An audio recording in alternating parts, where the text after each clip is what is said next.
tonight on the Bayou Breakdown. Looking at what makes Augusta so special, Two men stamping their legacy on LSU fashion, wrapping up the NBA regular season, and our picks for the WNBA Draft. All this and more, the Bayou Breakdown starts now.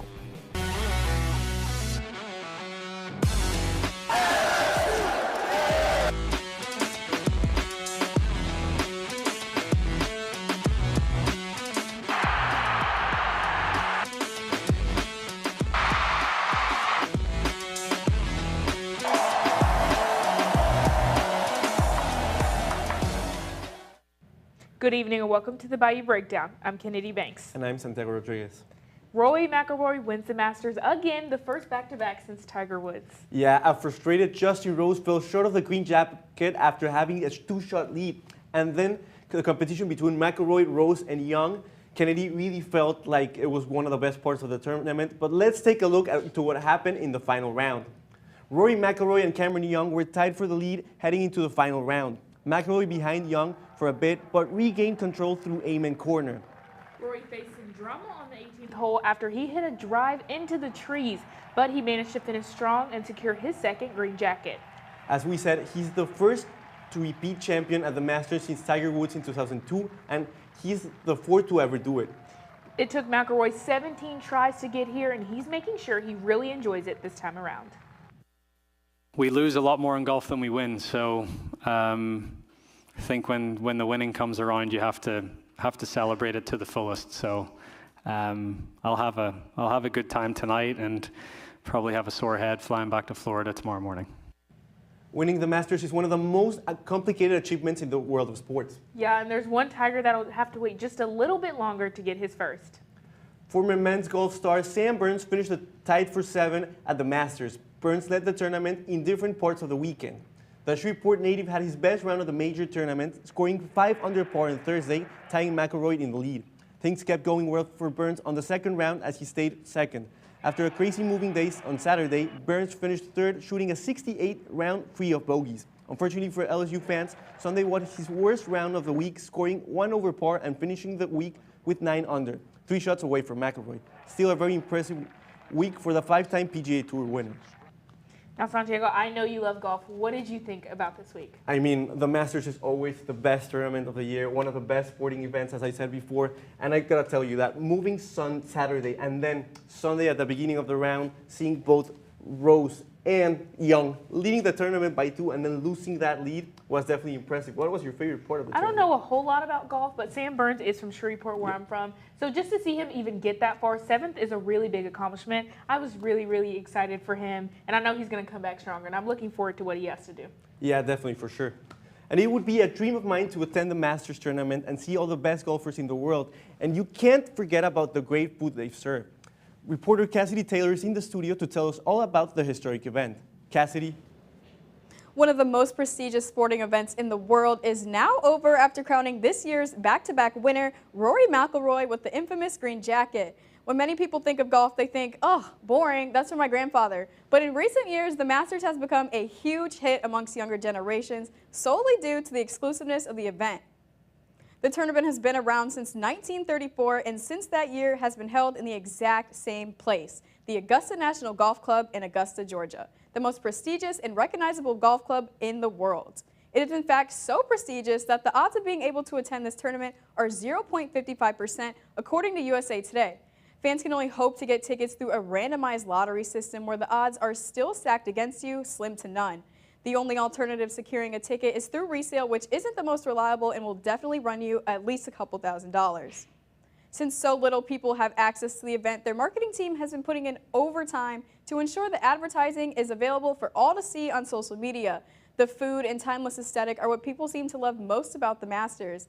The Masters has its own creatively crafted menu with extremely affordable prices. Some of the most famous bites include the fan favorites, the pimento cheese, and the Georgia peach ice cream sandwich, both going for under $3.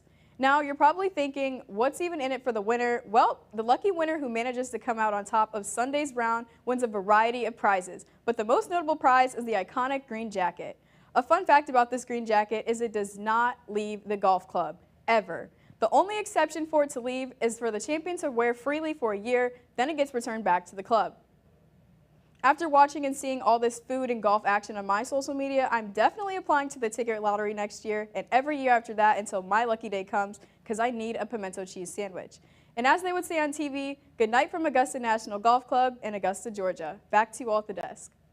Thanks, Cassidy. Well, with the Masters coming to a close, it's time for championship weekend for LSU Gym. The Tigers will travel to Fort Worth to compete in the NCAA championships for their 4th straight year. After placing 3rd in last year's championship round, head coach Jake Clark believes that this year's outcome can be different, telling his team to perform with a loose mentality. I think we're in a really good spot where it's easier for us to be a little free-minded and just go attack this thing. But we feel good about where we are. We're confident and just going to go compete hard, you know, and just let it go. LSU will look to face Florida, Georgia, and Sanford on Thursday at 3:30 p.m. in semifinal session 1.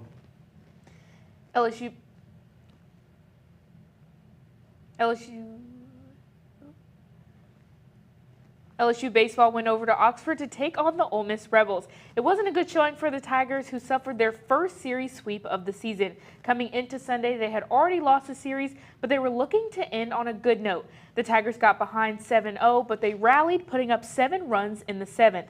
The Rebels came back, knocking 1 run in to ride an 8-7 lead to victory. This is the first time LSU has been swept in Oxford since 2010, and with the loss, the Tigers dropped to 6-9 in conference play. Back at Tiger Park, LSU hosted the number 12 ranked Arizona Wildcats and ended with a 2-1 win series. In Game 1, the Tigers limited Arizona to only 1 run. Sierra Dano broke open the game for the Tigers with a 3-run blast and takes Game 1 from LSU.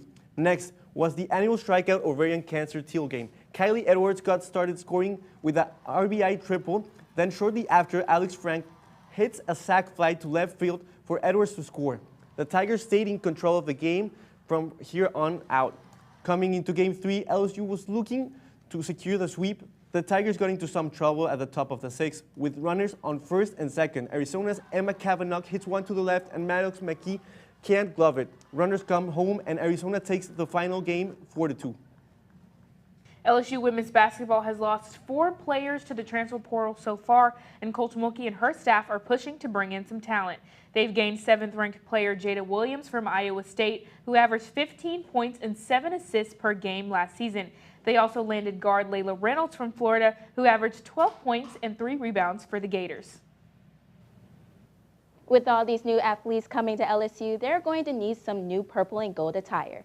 Next at 5, I show you the men taking Tiger jackets to the next level.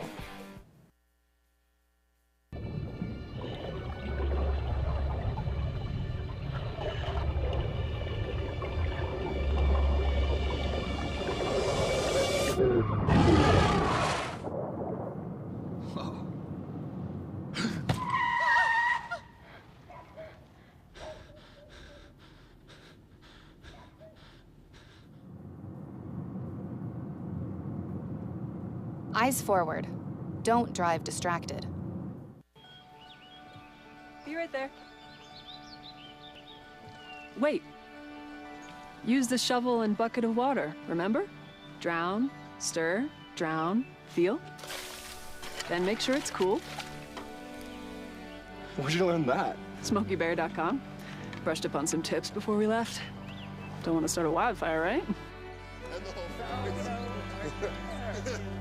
Only you can prevent wildfires.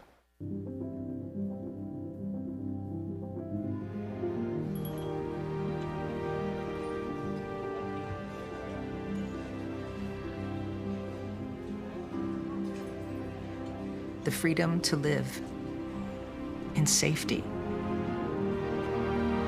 That's an American dream.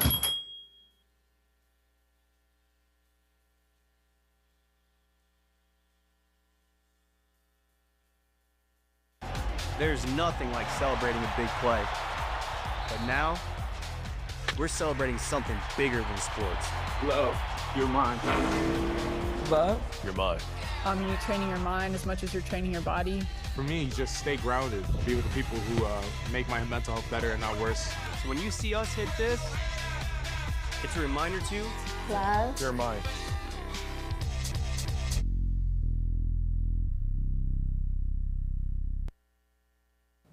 Welcome back to the Bayou Breakdown. I'm Bracia Clark. School pride at LSU usually means wearing a jersey or a hoodie, but at Legacy Jackets, they're turning pride into something more stylish, giving students and alumni another way to represent their school.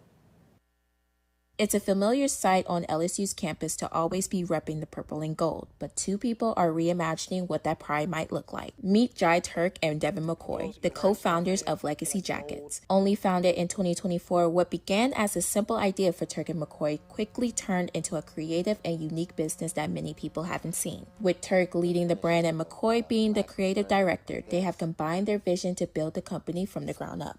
I wanted something that I felt represented the passion and luxury of the experience I had at LSU.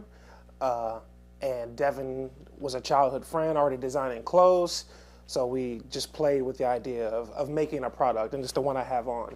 And it just ran from there. In a place that's filled with the traditional school swag, Turk and McCoy wanted to create something that's not typically seen in stores. Each jacket features detailed patches and custom designs that blend with LSU's tradition. While the process hasn't been an easy path, they were able to create a jacket that they're proud of and that makes them stand out. It kind of just came to me. I was like, wait a minute, what if I put the hand in the pocket and it made like a whole image?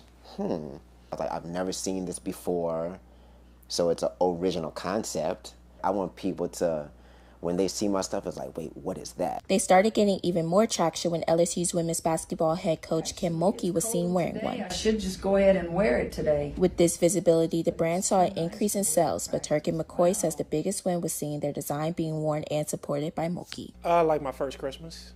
A lot like your first Christmas when you're a kid. A lot of disbelief and like, you know I took every step to get there, but even then, I understand 1 + 1 = 3 sometimes. The brand doesn't just stop at LSU. Legacy Jackets also has designs for Southern and Tulane, expanding its reach across colleges in Louisiana. Legacy Jackets plan to collaborate with different people and more colleges to get their brand out there and build their own identity.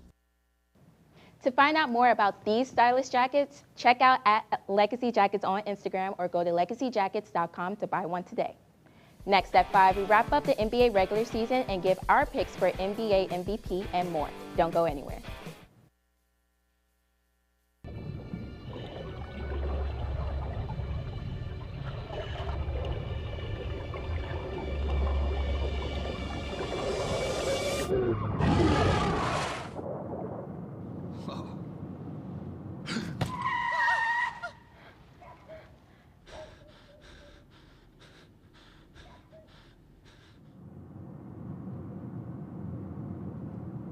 Eyes forward. Don't drive distracted. Be right there. Wait. Use the shovel and bucket of water, remember? Drown, stir, drown, feel. Then make sure it's cool. Where'd you learn that? SmokeyBear.com. Brushed up on some tips before we left. Don't want to start a wildfire, right?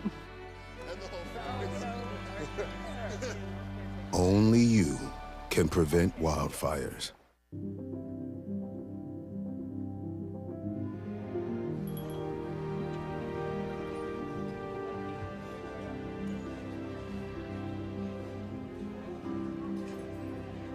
The freedom to live in safety. That's an American dream.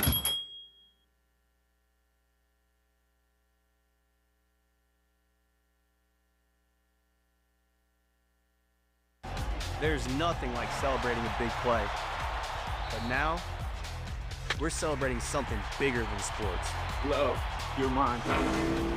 Love? You're mine. You're training your mind as much as you're training your body. For me, just stay grounded. Be with the people who make my mental health better and not worse. So when you see us hit this, it's a reminder to love. You're mine.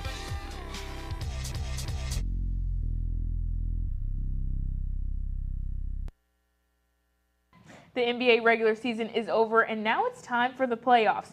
Postseason gets started this Tuesday with the play-in tournament. But first, sports reporter Michael Eddins is in the studio giving us his picks for the end of award season. Michael?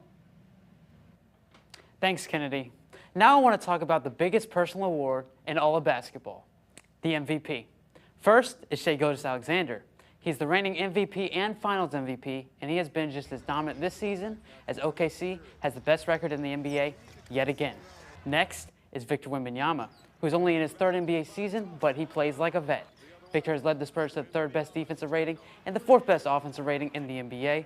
The Spurs have dominated OKC, winning 4 out of 5 matchups this season. And due to all this, Victor is my prediction to win MVP and to win Defensive Player of the Year, as he leads the league in blocks per game with 3.1. Moving on over to the Rookie of the Year, the two frontrunners are former college teammates Cooper Flagg and Con Knueppel. Con has the most three-pointers ever from a rookie and led his team to a better record. But Cooper is top 5 in every statistical category among rookies. He only had Anthony Davis for 20 games before he got hurt and eventually was traded. Cooper obviously has had no help this season, and he is easily the Rookie of the Year. Lastly is my NBA Finals prediction. It is extremely rare for NBA teams to win the Finals if they do not win 40 games in the regular season before they lose 20.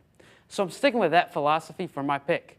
The teams that have done that are the Oklahoma City Thunder, the San Antonio Spurs, and the Detroit Pistons. And I'm going with the Spurs. This season will mark the beginning of a new dynasty in San Antonio, and Victor Wembanyama will be the leading force. Thanks, Michael. Me personally, I have SGA as my MVP. I feel like he's shown time and time again why he's the best player in the league, and I really like him. Who do you think for Rookie of the Year? I gotta agree in both with Michael. I think for Rookie of the Year, it has to be Cooper Flagg. He's been in a team with basically no help, and then he still shined. And then for the MVP, I gotta say Wemby. I think Wemby's been amazing this year. He's good offensively and defensively, so it has to be Wemby for sure. Yeah, we'll have to see. Coming up after the break, we give our thoughts on where this former Tiger star will go. Stay tuned for more.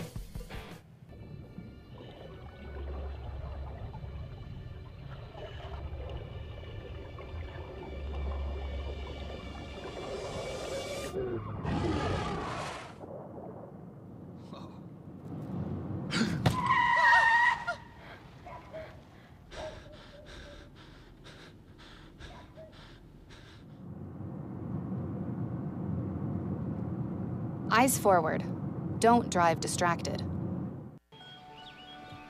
Be right there. Wait. Use the shovel and bucket of water, remember? Drown, stir, drown, feel. Then make sure it's cool. Where'd you learn that? SmokeyBear.com. Brushed up on some tips before we left. Don't want to start a wildfire, right? Only you can prevent wildfires.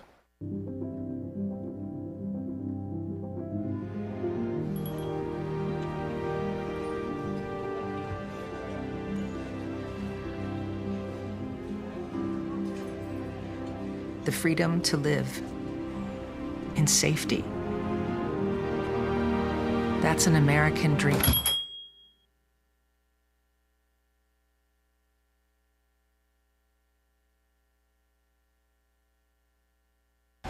There's nothing like celebrating a big play. But now, we're celebrating something bigger than sports. Love, you're mine. Love? You're mine. You're training your mind as much as you're training your body. For me, just stay grounded. Be with the people who make my mental health better and not worse. So when you see us hit this, it's a reminder to love. You're mine.